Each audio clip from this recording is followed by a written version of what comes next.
Well, this is funny, is because your whole investment protocol is because of your history, Grant. Like, first of all, you're in the real estate business, so you're used to siloing things, right? I got this Yeah. multi-unit platform and a multi-unit housing thing. I'm gonna finance it this way, cash flow this thing. And like you said, when you need to make money, you can go do a conference, you can do 10x ventures. So you don't even have that bad habit that maybe some people do where they have to go get a Real management estate fee. guys, real estate guys have to eat too, right? Yeah. So, and when you have back to the illiquidity, real estate is an illiquid asset. You can't just sell it tomorrow. If I need liquidity, I'm going to go do a real estate education workshop this weekend. I have 2,000. I had 157,000 people on a podcast Saturday. So I'm going to sell some small, tiny percentage of those people are going to buy product from me. And that funds my lifestyle and my activity. My other businesses outside of real estate do this year. I think this year we did 140 million without Cardone Ventures. Okay, without Cardone Ventures, cool, which I want to get Cardone to. Ventures, Cardone Ventures is going to do 75 million. 10X Health Systems is going to do probably 48 million first full year in business. It's amazing. And then there's 13 other ventures that are all positive. And so that makes you different because you got that earnings part over here, which makes it very easy to keep everything siloed over here for real estate. Whereas someone getting into this business sees what Grant's doing, they might just do the real estate thing, and that's going to be tricky to do for 10 years and just live on that. It's not right. Yeah, and the first of the 12,000 units that I own, that we own and control, managed partners, I own the first 4,500 of them are mine. I've owned those for 10 years. I mean, they pay me $1.6 million a month. So, and rents are going to get better. They're not going to get worse. So I've been telling you, how many times have I been on here? 5 times telling you, bro, we're going to become a renter nation. Yeah. We're going to become a renter nation. I'm telling you, and nobody would listen to me. And now it's happening. Right. You made a real quick comment there, Grant. I want to go into it. You said, this time I'm ready. Because in '08, you weren't ready. Yeah. And that's the reason we got the book, Sell or Be Sold. That's the reason that you are doing what you're doing today, is because of what happened in '08. I was wondering if you could give us a quick glimpse, because it makes a difference 14 years later. Now you're prepared. Yeah, well, only 14 years later. Is it 14? Yes, only 14 years later, by the way. It doesn't seem like it was very, very long, because '08 lasted through 12. Yeah. So I hope I'm not being Richard Dreyfuss today. You're doing good. Yeah. So I had to move because of my charge over here. But bro, in 2008, 9, and 10, not only did I almost go broke, but spiritually and emotionally, I was so disgusted with myself. Like, when I look back on that, I don't look back and say, oh, I didn't have money. That's not the issue. I mean, everybody can get over money. The thing that the most disturbing part of that event was, I had put my family at risk. I had put myself at risk. But third, I couldn't take advantage of the opportunity. Like, I wasn't broke. I was a coward. I was broken. I had a little money, but I was broken. I was broken. My courage was like literally sucked out of me. My spirit was sucked out of me. Like, Grant Cardone left the building. Right. And I didn't have any of my swag, bro. Like, I couldn't swing it. And I swore to my wife, I said, next time this shit happens, this is 2010, 12 years ago. I said, the next time this happens, we had $50 million worth of debt. I said, I'll have 10 times the debt. That's where the 10X rule came from. Remember what they were saying? The mantra of 2008, 9, and 10 was too big to fail. They told the public every day what you need to be. Right. The message for every family is, you must get too big to fail.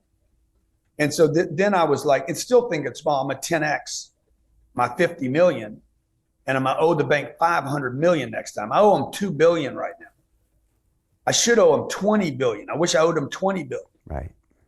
Because if you owe them enough, okay, they cannot be antagonistic. They have to collaborate with you. They can't kill you, because now they kill themselves. suicide, right? Your partners, you're tied at the hip financially. So then I couldn't pull the trigger, bro. I had a guy, he asked to borrow $1 million from me at the time. He was running a company called ABC Mouse. He was starting this company 12 years ago. It's worth $3 or $4 billion today. Great dude. If there's one person on planet Earth you'd give $1 million to, this guy will always get you handled. Super, super good dude. I said, Doug, I can't do it, bro. I got it, but I can't do it. And he said, no problem, man. Don't worry about it. I understand. And bro, I regret that so much today because I didn't have the courage to help my friend. I thought I was doing the right thing because I was scared. I didn't do the right thing. I underestimated my ability to dig out, and I couldn't take advantage of the moment. I could have bought 20,000 units in 2010 that would today be worth another probably $6 or $7 billion. Right. But I couldn't pull the trigger. This time, bruh, I am so ready this time. I got a nut sack. My nut sack's probably that big right now. I like how you say you weren't broke, but you were broke in. So you've been in real estate by then 20 some years, and you knew you should buy those assets, but you'd been burned and hurt, and you were like a shell of a man, and you're like, I just can't. You know, couldn't do it. It's the worst feeling, right? Couldn't pull the trigger, bro. I knew I had a winning hand, and I couldn't bet it. Right. And nobody ever talks about that. Nobody ever talks about being in a situation where the coulda, woulda, shoulda. Yeah, fuck it. People say, don't worry about the coulda, woulda, shoulda. God damn, you better worry about the coulda, woulda, shoulda. And that's when you need people around you that says, pull the trigger. But remember, 10 years ago, bro, I didn't have a private plane. I didn't have 15 million people following me online. I hadn't raised a penny. I hadn't done a TV show. Nobody knew me. 2008 was probably the best thing that's ever happened to me because it literally activated my superpowers. Right. Yeah. Right. It scared you so much, and it showed you by playing small, it was so dangerous. It wasn't just about, I'm going to make my little bit of money here. Look, I got a few million in the bank, or I got this in the bank. But it was like, well, if you stay that small, you actually risk death, ego death, total death. And unless you get bigger, it's not just about being the big dog. It's about actually surviving. Being conservative in America is the riskiest thing a person can do. Taking risk in America, you're rewarded. Okay. Like, you can go bankrupt in this country. You're not going to jail. I don't know why criminals just don't start a business and bankrupt it, because at least you don't go to jail there. And in America, you can live your whole life in jail because you're conservative. That is explaining the entire middle class of America, by the way. The greedy bankers are about to do it again. In 2008, they crashed our financial system and nearly bankrupted the entire global economy. Then they received trillions of dollars in government bailouts.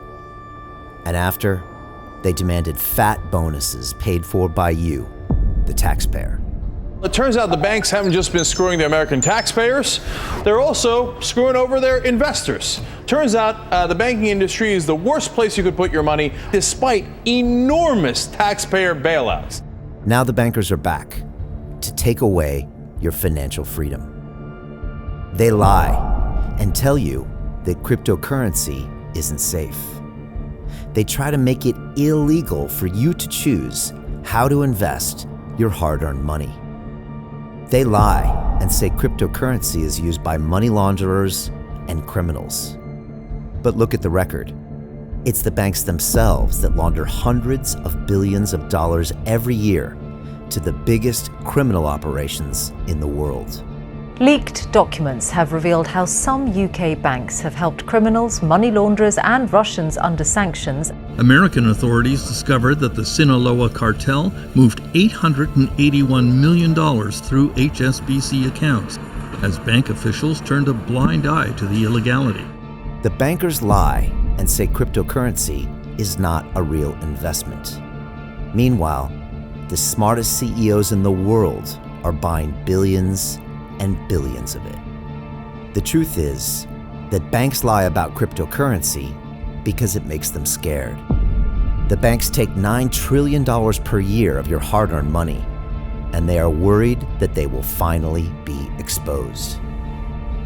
They're scared because crypto means they can no longer control your money, which means they can no longer control you. They are scared because you might actually understand your money and intelligently decide what to do with it. Now is the time for us to come together, fight back, and take control. It's time to educate ourselves, our families, and our communities. Because financial education means financial freedom. We know that cryptocurrencies will help us build the new decentralized financial system of the future. A banking system that is of the people, by the people, and for the people. A banking system where access to finance is a fundamental human right. A banking system that is free and fair and welcomes all humans on this earth. The DeFi revolution is happening. We, the people, can no longer be fooled. We choose to take control of our finances. We choose to take control of our freedom. We choose to take control of our future. Join us, and let's take back our financial freedom forever.